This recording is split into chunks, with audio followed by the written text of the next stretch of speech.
What's she doing?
Nice one.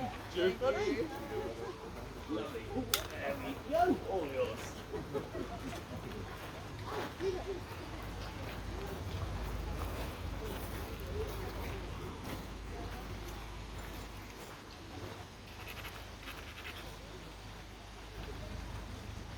Hello there, folks. Hello.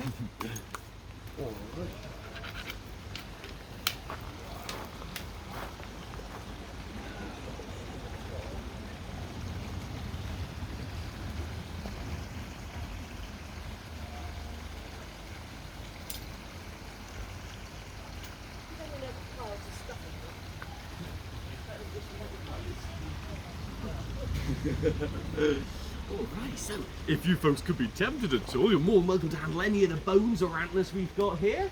We've got all sorts of funky stuff in the yurt you can have a little play with. These are my absolute favourite. These are badger. So, yes, they are lovely little fellows. And they've got a smashing example of one of the reasons humans became intelligent. You look at that little fin on the back of the head. Most carnivores and omnivores have one of those, because that's where the muscle connects to the jaw, so they've got a really strong bite. I don't know if either of you from farm and stock, but it's generally understood that if a badger latches on, it's not coming off until it's unconscious. So, these little chappies, we don't have one of those. And that's one reason why we became an intelligent species, because our brains could expand unrestricted by that little muscle cap.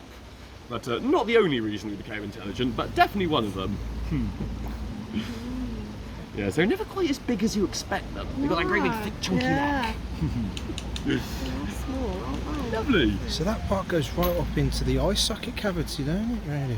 Oh yes, it really is quite surprising, the shapes of some of these skulls. The carnivore ones are always much more interesting. So, what other good stuff have we got? This little chappie is the British primitive goat. So these are the species we've got on the Gorge. And they are about the 3rd or 4th rarest animal in the UK. There's only 1,200 of them left. And to put that into context, there are about 120,000 red squirrels. You know how crazy we go about those. So yeah, they really are on the brink. But the only animals that aren't... Oh, you're more than welcome to have a little hold of them.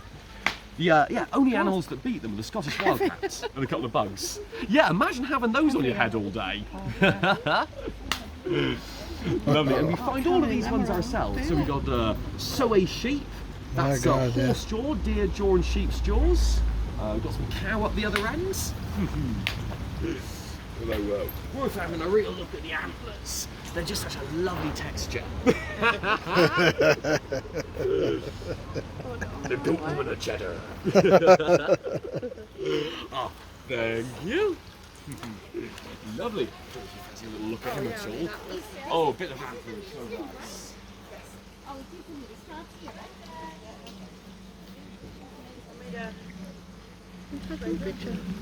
Shame we ain't got no moose around here. Yeah.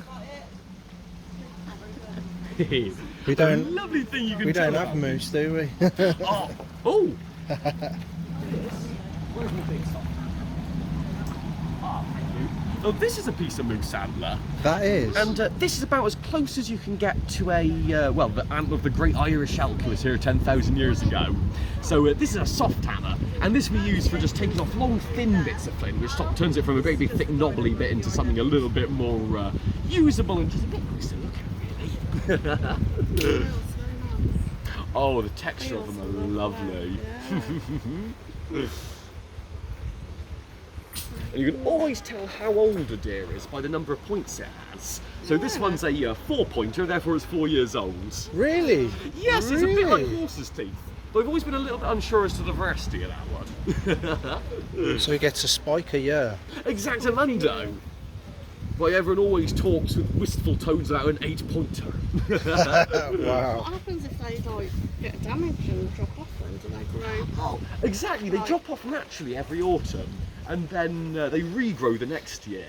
So we've got a couple of members of the team who came from the New Forest, and they used to find them all over the place, just lying around. Actually, Only growing 3. No, I'm older than that. So it breaks Last off. one. He hasn't got to go back and do again. Oh, right. Again. Amazing how quickly they can grow them. Yeah. And that's just a season's work for a deer. Yeah. Wow. These ones unfortunately aren't from English deer. I believe these ones are from the Asian pear deer or something to that effect. And these ones, I've no idea, but they definitely don't come from anything in this country. Yeah, yeah, it looks like something out of a Harry Potter film, doesn't it? Oh, aye. Some of the incredible patterns antlers take, it really does feel, as you say, like out of a fantasy novel. We've got cow's bones just here, Soay sheep, that's the ones we got on the gorge, and it goes horse jaw, deer jaw, and then goat's jaw, or sheep's jaw, it's hard to tell sometimes. Hello there folks, just talking bones. 1 minute 2. Say again? 1 minute 2. 1 minute 2, oh! Well, we're just about to get cracking with a fireline demonstration if you folks could be tempted at all. Lovely! What's that? Yeah? Demonstrate how to light a fire. Man, about 1.4 million years ago. Well, that's poor phrasing. What I should say is ancient man discovered how to make their own fire 1.4 million years ago.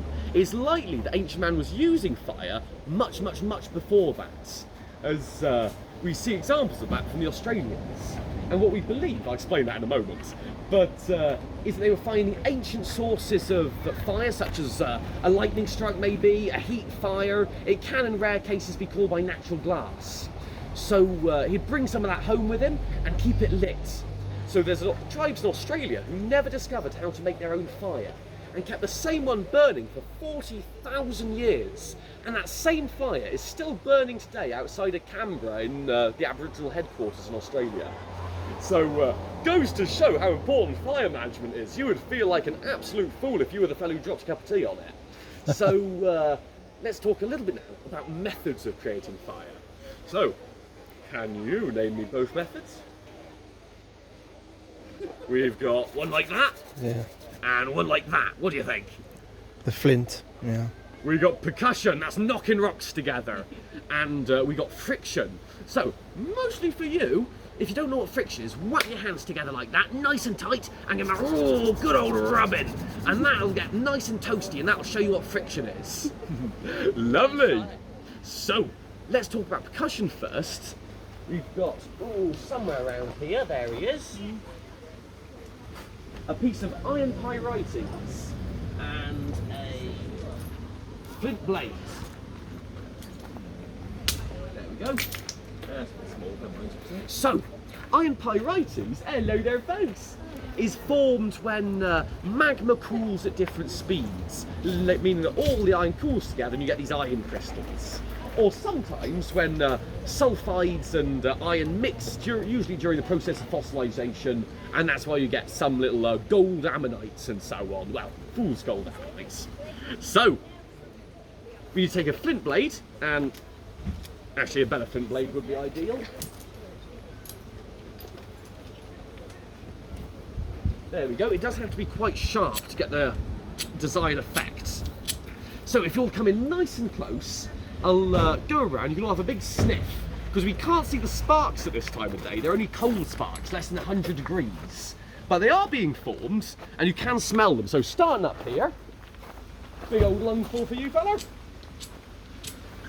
Smell anything? Oh, maybe I need a sharper piece of flint, perhaps this section. How's that? Go. Oh, alrighty.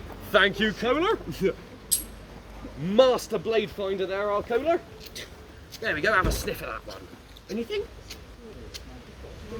No! Why don't you have a little smell of that quickly? Give me the flint then, you donut. Oh, I'm going to need that in a second. I'm going to find you this. There we go, let's have a crack at this. Sort of smell it. Oh. You've just got a rubbish piece of what's it? This is normally the easy bit of a demonstration. Just ruined his day, guys. I hope you're happy. Right, let's have another try. That's got some ports in it, so... Any joy? There you go. Anything there? Just whiffed it over. Anything at all? Well, this is just frankly bizarre. There's a dog. Oh yeah, There we go. Now we're getting some sense. I've smelt that Yeah? before. Lovely. I used to do this sort of thing on the paving stones. You could only do it properly on them paving stones that had the little stones in. Yeah, and you could smell it. I used to get a golf club or something and go king, king, and smell it. Okie dokie. So as you can see, that's not a tremendously effective way of lighting fires. It can be done, but it's very difficult to get hot spark and even more difficult direct to hot spark. So, not ideal. Friction is rather more reliable. So if you all gather round, you're going to need to form a bit of a semicircle around here, little uns at the front, big uns at the back. So, oh, you magnificent individual, thank you. So we're going to need a knee pad here. Knee pad's always important when you're wearing a skirt. Next we need a big thick piece of leather. This is going to catch the ember that we're going to create. So as you can see, it's done that a bit too effectively before. This is where the fire is going to happen. Pop that down there. Oh, gosh, where's my half board? Sorry, folks. I just need to grab a piece of equipment, so I'll be right back. Yeah, his head everyone's screwed on. Like this one. All there. Oh, right. Yes, indeedy. Oh, they don't call me prepared Josh for nothing. There we are. So, this is where everything's going to be happening. This is where the two sticks are rubbing together. That's creating friction, that's creating heat. It's also creating wood dust. So that's the fuel. And that little V cut in the side, that's where the hot stuff's going to get out and the air's going to get in. So you've got the whole fire triangle right there. Oh, if you want to, you go right ahead. Yes. So, Kohler will be taking the bow drill today. There we go, all yours. This might go horribly wrong. I haven't done it very long. About my second attempt. Yeah.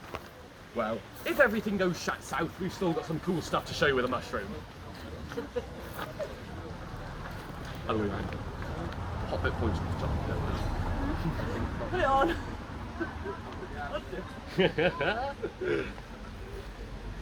There you go.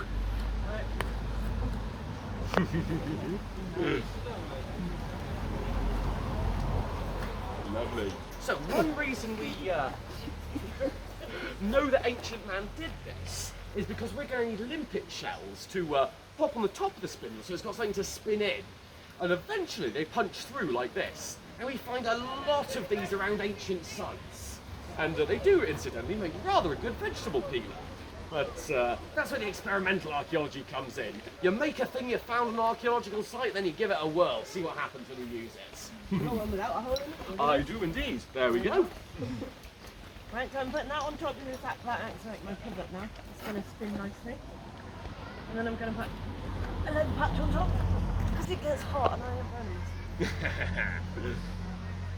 If you don't use the leather pad, you come away with some very funny coloured hands. Usually black. Ooh, you want to start in the one that's already there. Like one of the ends. There you go. Okay.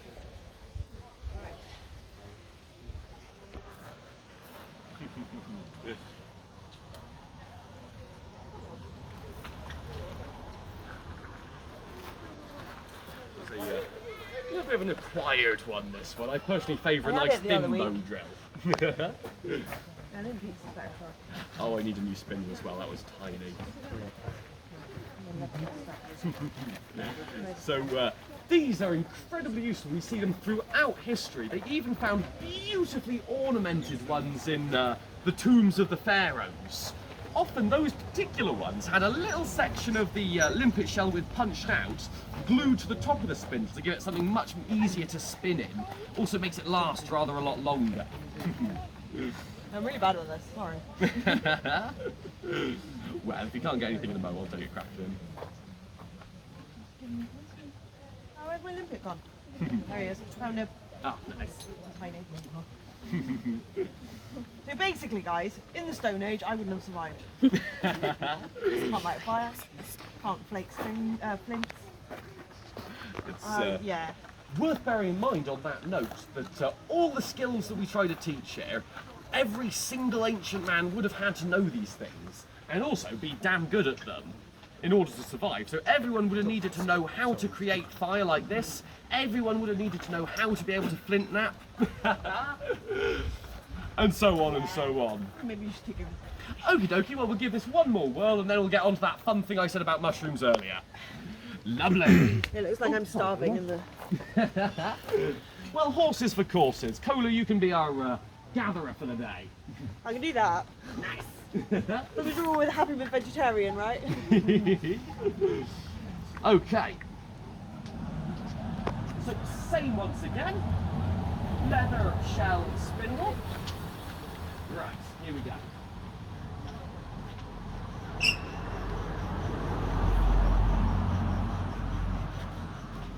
Oops. Now the spindle's getting a little bit short for this one. Ideally you want something rather a lot longer. It's also important that the wood from the spindle is the same as the hearthboard. So we're going hazel on hazel. Otherwise one is just going to burn away and the other one's not even going to get hot.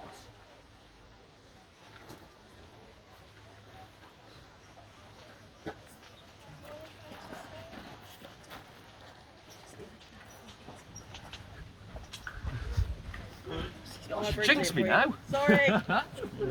Alright, one more try and we'll see what happens. We should hopefully get a little bit of smoke at least.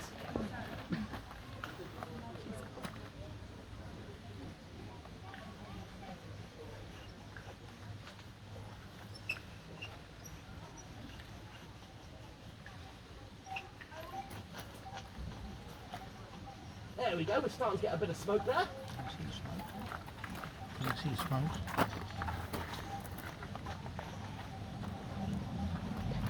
There we go. Really just about Wait, see, look. What it does. There's a bit of smoke coming out from the wood. What happens is, when you tip it out, that's what you catch the straws thinking. And that's it. Okay, well the sling's a bit short to go beyond that, but I don't know if anyone can see the smoke we had there. But what we're after is this fine wood powder. Oh, don't have very much there, but it's this fine hair-like stuff. This burns beautifully. Now if anyone wants to see a fire being lit properly, stick around after the demonstration. I will make a new spindle and go again. In the meantime though, assuming that we had an ember there that started burning, we'd want to transfer that to a piece of King Alfred's cake. Now that's a type of mushroom we find growing on dead and dying ash trees. So where is he to? I know it's around here somewhere. There we go. Here's a lovely big piece. And this could keep burning for hours, even days if you treat it right. Just crack off a lump. There we go. Ow.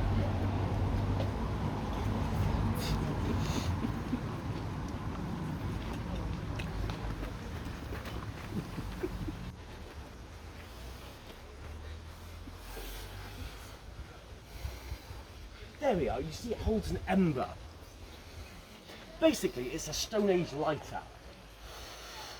So, what I need you fine young folk to do is, without touching it, because it is really hot, I'm going to pop that there, and I just need you one by one to come up and give it a gentle little breath, just to keep it lit, keep it alive. You can all do that? Yeah, I know you can. Alrighty. In the meantime, let's get a nice big thing full of straw. Are you blowing on it? It's going to go out if you don't blow on it. Yeah. There we go. And Well bull done. rush. Thanks, guys. Now, for anyone who doesn't know what bull rush is, this is bull rush. And the seeds up this end form this lovely furry tinder. Now, thank you very much, guys. Nicely done. So this is where you folks might want to move along a little bit, simply for the sake of getting smoked out. Here we go.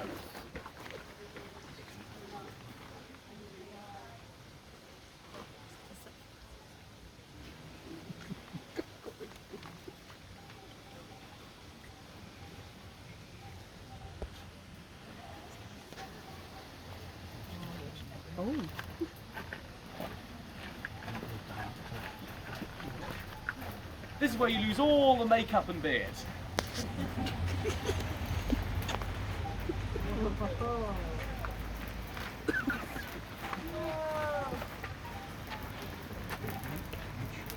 There we go!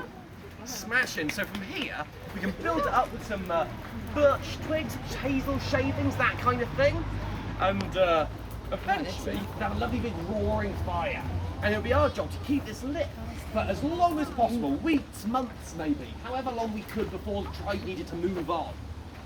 So, it's worth bearing in mind at this point. Now, some of you I've talked a little bit to about glue already, but the glue we've got boiling up here is a good example, because that is nowhere near the quality ancient man could produce. It took 48 hours at a perfect constant temperature to create some of their pitch glues. And it takes a lifetime of experience to be able to look at a fire and not only know how hot it is, but know what to do to keep that fire burning at that same temperature for 48 hours, 2 full days. So there is nobody alive today who can do that outside of maybe Aboriginal tribesmen and South American tribesmen. So it goes to show we should never underestimate ancient man because he lived a long time ago. They were way better at this stuff than we are today. So with that, as I say, if you want to see any proper boat drilling, stick around. Or have any questions, aside from that, have a lovely day. Cheers. Hey.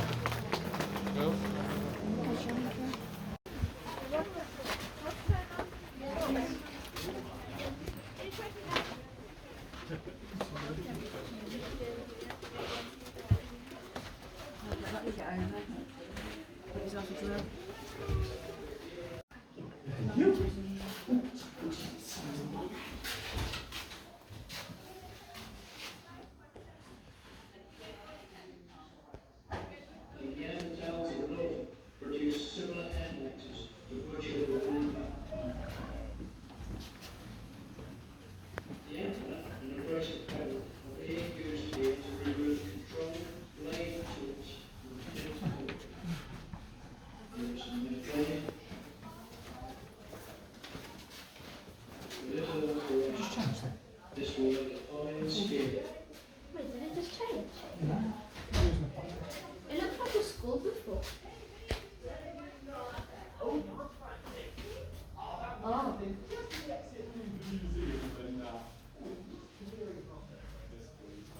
When making a scroll, a stone handling is a useful support.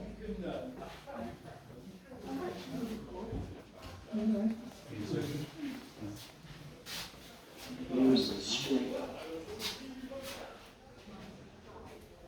A fine long knife blade is having the holding edge blunted.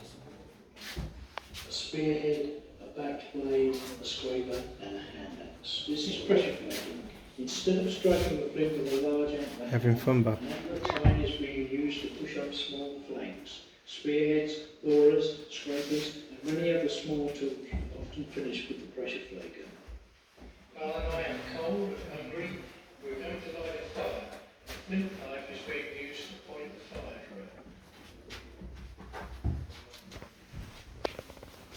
is possible to get hot start by striking minor varieties across wood against sharp and flint edges. The hearth needs to be of a seasoned section of medium hard wood.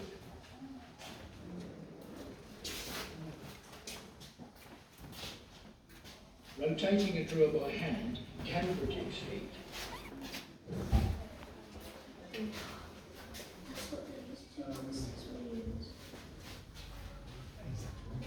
Regular adjustments need to be made to the hearth. While it's preparing a bed of dry tinder ready to receive any smouldering seeds of reed mace and the shavings from the hazel stick are being used for tinder.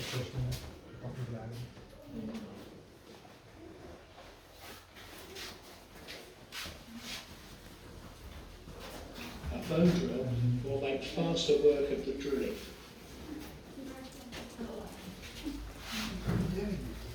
A limpet shell makes a fine bearing with the skin.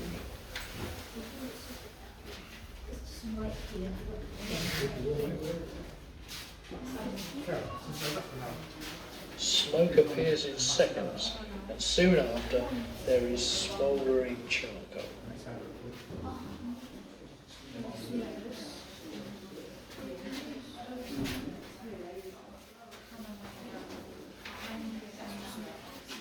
The smouldering charcoal is transferred to the tinder, and the process of blowing gently to encourage more heat begins.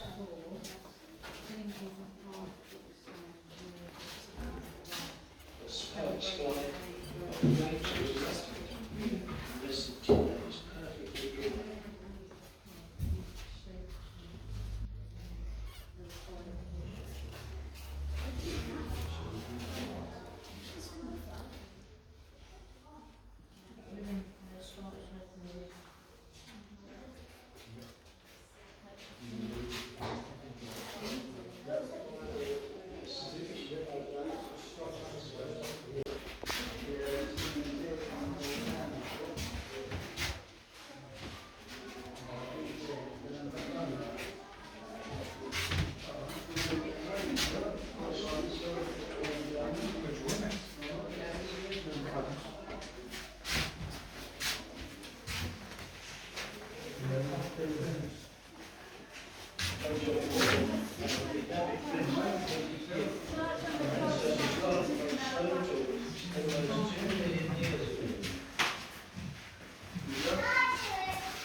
Gold moth.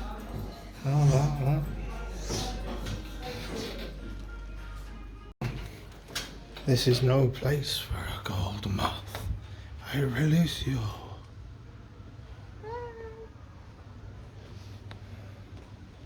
Back in the window. Flies back through the window, yeah. Yeah.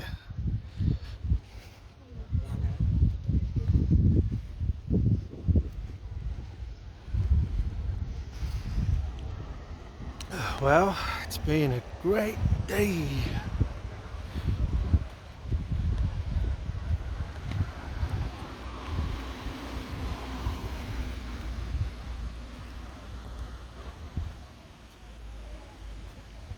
Awesome.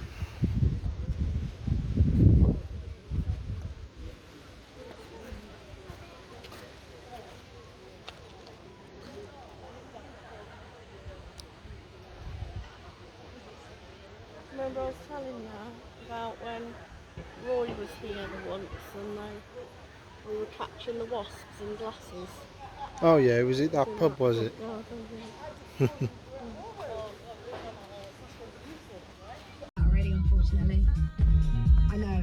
You're probably sitting there thinking I'm going to tell you how you can get tickets.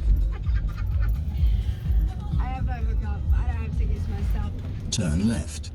You snooze, lose, man. Out of system down one place. Good Get bye. 3 tonight. But the big question is, who's replaced them in second place? Who the lads have been? Until next time, Cheddar. I knew this guy would be creeping up the hype chart. Back to the B&B. He has his brand new album drops To relax. Friday. Calvin Harris, Justin.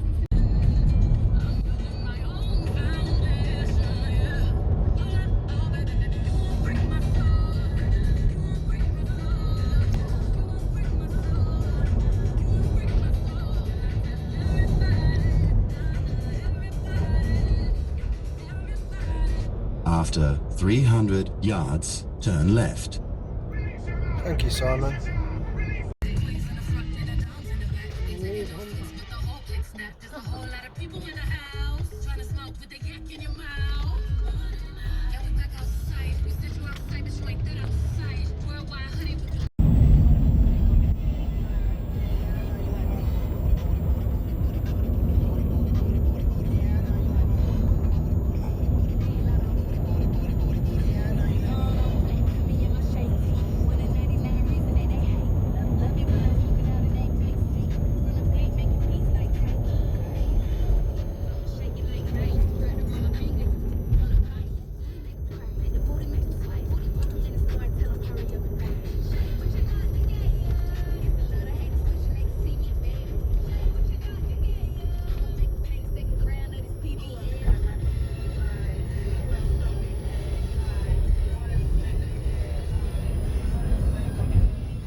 After 300 yards,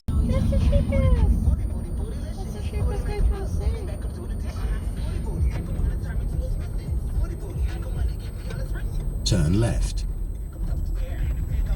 You were just shaking everything that you own to this shoot. So was I. And my future hype tonight.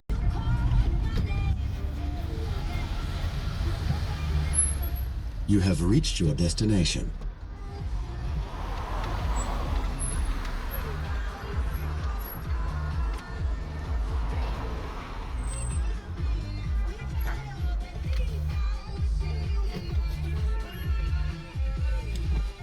We're our feet up.